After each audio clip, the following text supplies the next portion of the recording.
Meu ex-marido ficou chocado quando eu finalmente insisti no divórcio. Para ele tudo foi do nada, mas na verdade eu sempre dei sinais. Para ele, pareceu que veio do nada, mas nada naquela história veio do nada. Se alguém tivesse parado na nossa porta em qualquer dia comum, uma terça-feira qualquer, por exemplo, teria visto uma casa aparentemente normal, talvez até confortável, uma mulher ocupada, um homem tranquilo demais, e por fora, a impressão de que a vida seguia. Só que por dentro era um campo de batalha silencioso. A verdade é que a gente teve problemas durante todo o relacionamento.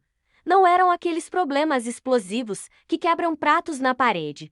Eram piores, eram constantes, pequenos, diários, aqueles que vão corroendo a alma aos poucos. Passei anos irritada e sobrecarregada porque ele era irresponsável. Não era só uma questão de esquecer de tirar o lixo ou deixar a toalha molhada na cama. Era muito mais profundo. Eu não podia confiar nele como parceiro, como colega de quarto, como adulto. Eu era quem bancava tudo, enquanto eu me desdobrava em trabalho, carreira e ainda tocava um negócio por fora, ele esquecia cartões de crédito. Esquecia empréstimos. Esquecia contas. As dívidas acumulavam como cartas de um baralho que eu nunca pedi para jogar. Ele perdia empregos pela mesma irresponsabilidade de sempre. Atrasos, falta de compromisso, discussões desnecessárias. E quando ficava desempregado, fazia uns freelas aqui e ali.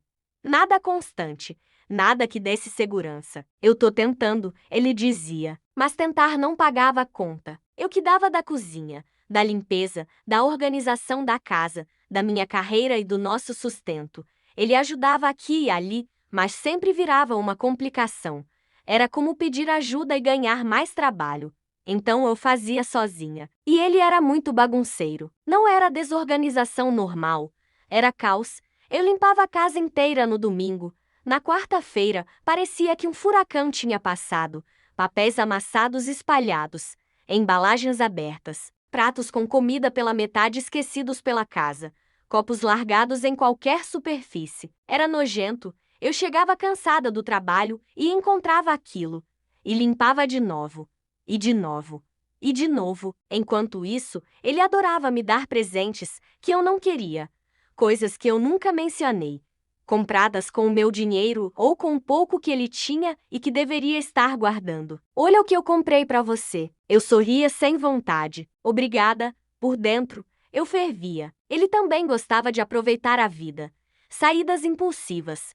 Compras desnecessárias. Pequenos luxos pagos com o meu suor. Cada gasto era mais uma camada de pressão emocional e financeira sobre mim. E o pior? Eu não cresci num ambiente bom. Então o que eu achava que era amor era só o mínimo misturado com migalhas de atenção.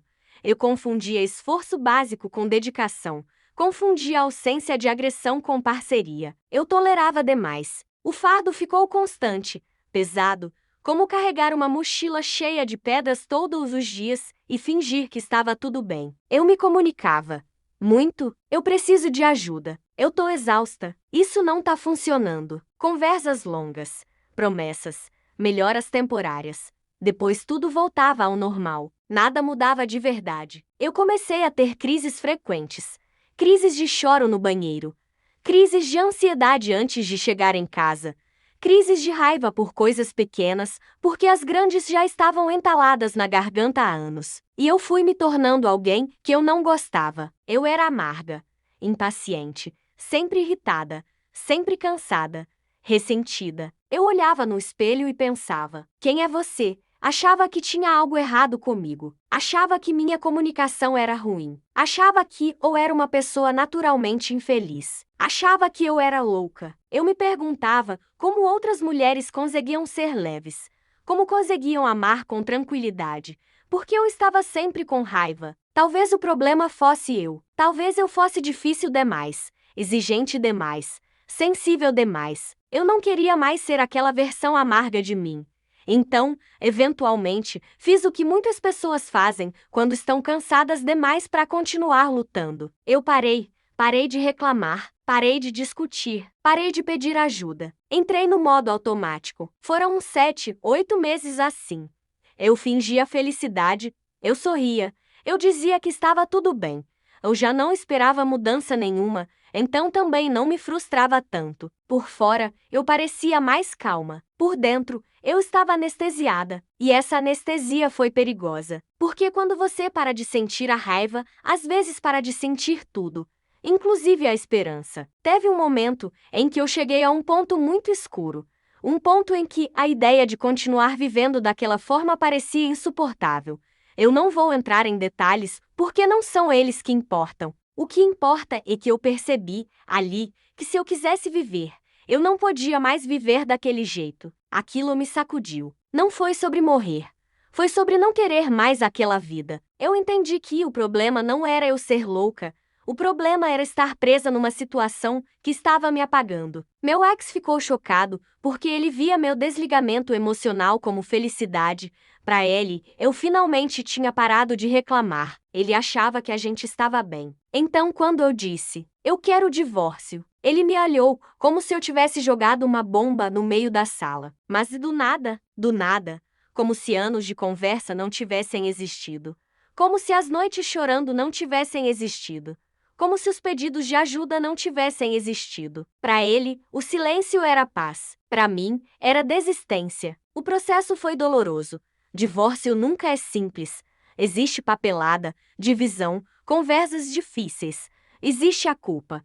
Existe a dúvida. Teve dias em que eu me perguntava se eu estava exagerando. Se eu estava sendo dourada, cá. Se eu deveria ter tentado mais. Mas no fundo, bem no fundo, tinha uma sensação que eu não sentia há anos. Clareza. Quando a gente se divorciou, eu não era nem um pouco a pessoa que eu era no relacionamento. Eu ainda estava me reconstruindo. Ainda frágil. Ainda aprendendo a reconhecer minhas próprias emoções. Mas já não estava anestesiada. E então eu comecei a sair com outras pessoas. Nada sério no começo. Só encontros, conversas, café, e algo curioso começou a acontecer. Parceiros novos, caras que eu mal conhecia, conseguiam perceber quando eu estava fingindo alguma coisa. Você tá mesmo bem? Não parece que você tá confortável. Pode falar. Eles notavam pequenas mudanças no meu tom de voz, no meu olhar, em gestos mínimos, coisas que meu ex nunca percebeu em 7 anos. Não era sobre eles serem incríveis, era sobre eu finalmente estar num ambiente onde minha emoção não era ignorada. Eu comecei a reaprender quem eu era sem aquela constante sobrecarga. Reaprendi a gostar de silêncio sem tensão. Reaprendi a chegar em casa e não sentir peso no peito. Reaprendi que parceria não é um favor, é uma troca. E uma coisa aleatória, mas profundamente verdadeira. Até hoje eu sinto um alívio enorme por não ser aquela pessoa louca e odiosa que eu achava que eu era. Eu não era louca. Eu estava exausta. Eu não era odiosa. Eu estava sobrecarregada. A raiva que eu sentia era um sinal, um alerta vermelho piscando há anos. Às vezes, a gente acha que precisa aguentar tudo para provar que ama. Que precisa se sacrificar mais, tentar mais, ser mais paciente. Mas amor não é carregar alguém nas costas enquanto ele descansa. Amor não é limpar a mesma sujeira emocional todos os dias. Amor não é sobreviver. Hoje, quando lembro de tudo isso, não sinto ódio dele.